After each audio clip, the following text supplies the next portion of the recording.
আপনারা দেখছেন news now, খবরের নতুন ভাষা। চাকরি নিয়মিতকরণ, গ্র্যাচুইটি মহার্ঘ ভাতা সহ একাধিক দাবিতে বুধবার আগরতলায় সরব হলেন বিএমএস অনুমোদিত অঙ্গনওয়াড়ি কর্মী ও সহায়িকা সংঘের সদস্যরা। সকাল থেকেই রাজধানীর আস্তাবল মাঠে জড়ো হন শতাধিক কর্মী সহায়িকা।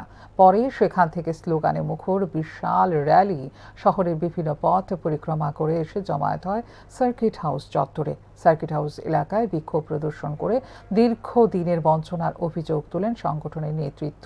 তাদের বক্তব্য, অঙ্গনওয়াড়ি পরিষেবার গুরুত্বপূর্ণ দায়িত্ব পালন করলেও এখনও ন্যায্য সুযোগ সুবিধা থেকে বঞ্চিত রয়েছেন কর্মী ও সহায়িকারা।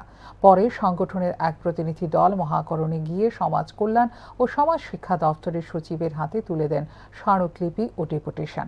চাকুরিতে নিয়মিতকরণ, গ্র্যাচুইটি প্রদান, মহার্ঘ ভাতা চালু করা এবং কর্ম পরিবেশ উন্নয়নের দাবি জানানো হয় ডেপুটেশনে।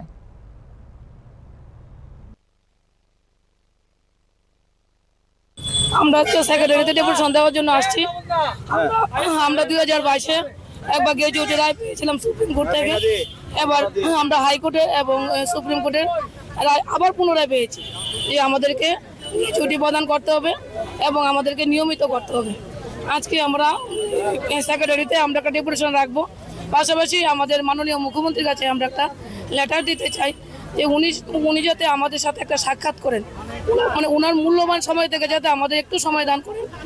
আর আমরা ত্রিপুরা অঙ্গনের বোনরা চাই, যেহেতু আমরা সুপ্রিম কোর্টের রায় এবং হাইকোর্টের রায় পেয়েছি, কোর্টের রায় তো কোনোদিনও এটা মিথ্যা হবে না, এটা তো আমাদেরকে দিতেই হবে, আগেই হোক বা পরেই হোক। কিন্তু আমরা চাই যে যেহেতু মাননীয় মুখ্যমন্ত্রী জনদরদী মুখ্যমন্ত্রী, ওনার হাত দিয়ে যাতে ভালো কাজটা হয়, যাতে উনি সারা জীবন আমাদের কাছে একটা স্মৃতি হিসেবে থাকতে পারে, যাতে আমরা বলতে পারি যে এই রায়টাকে মান্যতা দিয়েছে আমাদের মাননীয় মুখ্যমন্ত্রী এবং এই কাজটা ওনার হাত ধরে আমরা বোনরা পেয়েছে। তাই এই ভালো কাজটা ওনার হাত দিয়ে হওয়ার জন্য আমরা আশা রাখছি, কারণ সুপ্রিম কোর্টের রায় এবং হাইকোর্টের রায়কে কোনো সময় বঞ্চিত করা যাবে না।